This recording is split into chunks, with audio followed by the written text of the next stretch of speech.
Hi guys, thanks for tuning in to another video on ForgottenWeapons.com. I'm Ian McCollum, and today we're going to take a look at an underappreciated and obscure Italian, basically 1980s, service pistol. This is the Benelli B76. It is one of a whole family of similar pistols that were manufactured, and I really think it's kind of an underappreciated gun. It's really a quite nice gun, and it's fantastically weird mechanically. This is an inertial locked pistol. Hold on a minute, Ian from 2019. I'm gonna let you finish, but it's not actually inertially locked. Matt and Ivan over at Fudbusters did an extensive video on this pistol and pointed out that it is not, in fact, inertially locked. It's not toggle locked either. It is, in fact, a delayed blowback action. So we're going to be making some corrections to this video as it goes along, but for the moment, I will indeed let you finish. We're going to take this apart, and I'm going to show you exactly how it works, and the misconceptions. People call this lever delayed. It's not, but we'll get to that in a moment. First off, history of this thing. The patent was actually applied for in Italy in 1972 and in the United States in 1973. It was granted in the US in 1975. The guns went into production in 1976, hence the B76 designation. And this was basically an attempt for a police-style sidearm. Now, it was a little hampered at the time by being a single-stack gun, which also means it actually feels great in the hand, but it only holds 8 rounds. It was manufactured in both 9mm Parabellum and 7.65 Parabellum. In Italy, of course, you couldn't own what was considered a military caliber, and so the typical civilian caliber was 7.65 Parabellum. That's 7.65 by 21. It is basically 9mm necked down to 7.65mm and lengthened just slightly. So you have the B76 in both of those calibers, and then they also came out with a B77 the next year, which was the same looking gun, but actually mechanically totally different. The 77 was a simple blowback piece, slightly smaller frame, and chambered for 32 ACP. That one did particularly poorly on the market. Then they had sport models of both, where they added the features that you see here. Nicer finish to them. They extended the barrel from 4 inches to 5.5 inches. They hung a muzzle weight on it to give you a little bit better balance for competition bullseye shooting, adjustable rear sight, and this rather big kind of 80s style target grip. It's got finger grooves on this side. It's a right-handed only grip, unfortunately, but they came out with that. That was the sport version, and you could get both the 78 and the 80 in sport. Then they also had the MP3S version, and that's what we have here. And this thing is incredibly rare. They made less than 500 of them total in both calibers.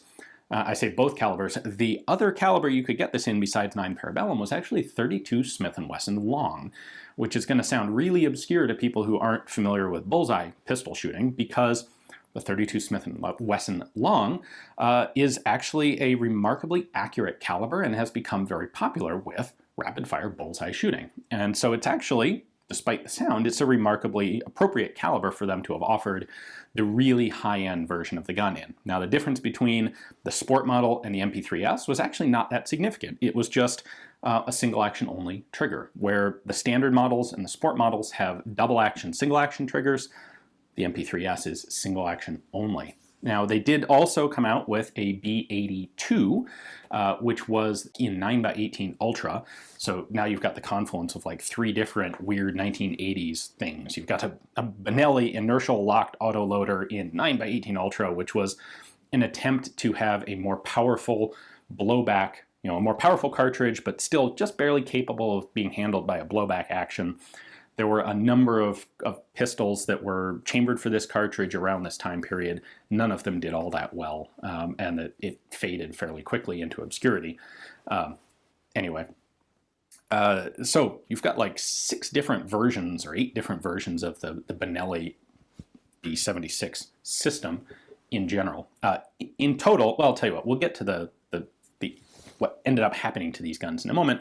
But first, let's take this one apart, because it is totally alien to what you would expect to see inside an automatic pistol.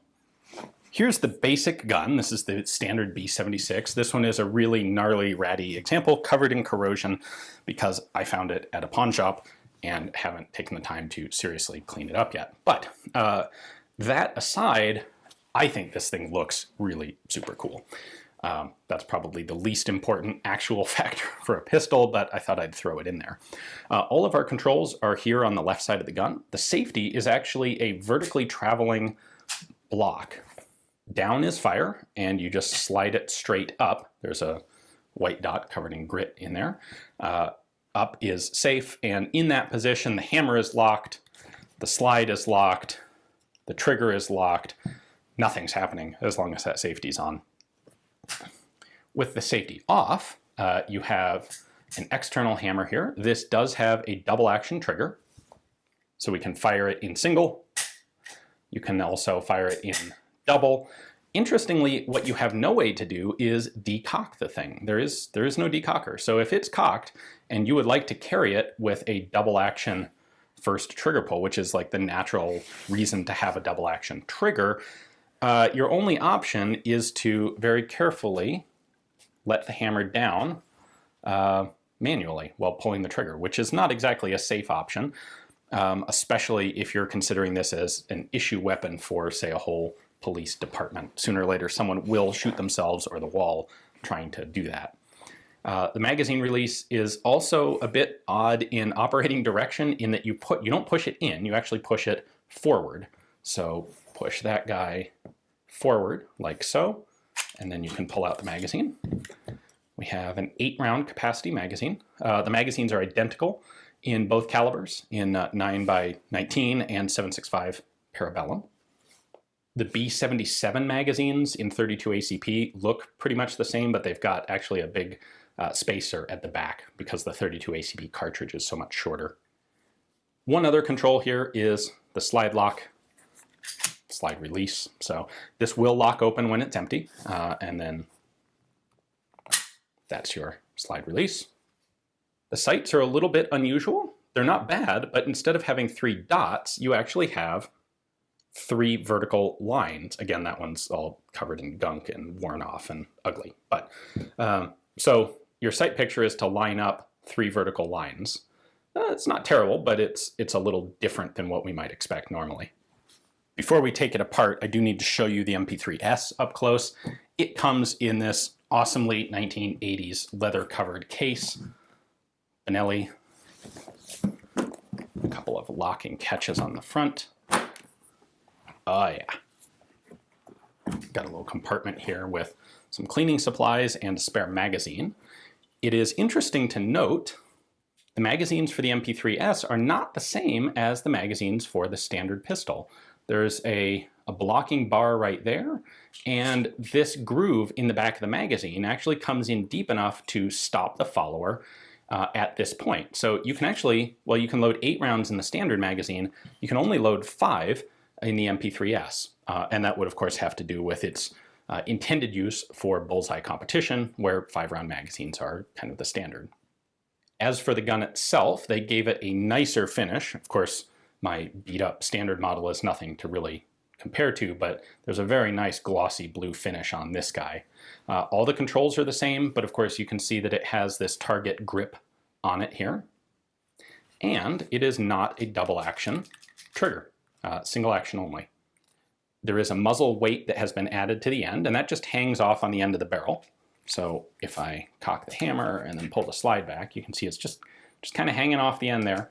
It does have a couple little tongue and groove sort of made up surfaces down here on the bottom, and it's held on simply through tension. So you'll see this when we disassemble the gun, but the slide actually comes off the front. So if you want to disassemble a Sport or an MP3S, you have to take this muzzle weight off. If you do that, do be careful when you reattach it not to put on too much tension. You would think this would be a problem because the front sight's on there, but apparently it isn't. That's stable enough that it doesn't cause accuracy problems. The rear sight is fully adjustable. You'll notice they don't have that 3-line thing going on here. You just have a screw for elevation there and a little bitty screw to adjust windage there. So you've got a nice square rear notch with a white dot in the front. Now for disassembly, first step is remove the magazine, which I've already done. If we lock the slide back with the slide stop, it's not actually quite all the way back. And the first step in disassembly is to go all the way back and then lock it in place with the safety like that. Then you're going to come back here and you have to take these two little tabs and flip them backwards. So I'm going to use a pin to do this. So there's that one. And there's that one. And then we have to push the firing pin in. You can see it there. What we need to do is push it in, and then we can drop this firing pin sort of locking block down. In theory. This might have had something to do with why this pistol didn't get adopted anywhere. There we go. Nope, I'm almost there. Okay. There we go. Now that is going to drop out the bottom of the slide. This is actually an important functional piece. We'll get to this in a moment. And now the slide just comes right off the front. So, zoop, there it goes. And there is nothing inside that slide. Instead, we have a fixed barrel. We have a recoil spring sitting here in the front. There we go. Just pull a captive recoil spring out. And then our bolt. That is not how pistols are normally made. So that's our bolt. This firing pin will come out if you rotate it to the right position. There's a flat on it right there. So we got the firing pin. Once the firing pin is out, then the firing pin spring will come out behind it, and then I can slide this thing off the side, and that is fully disassembled.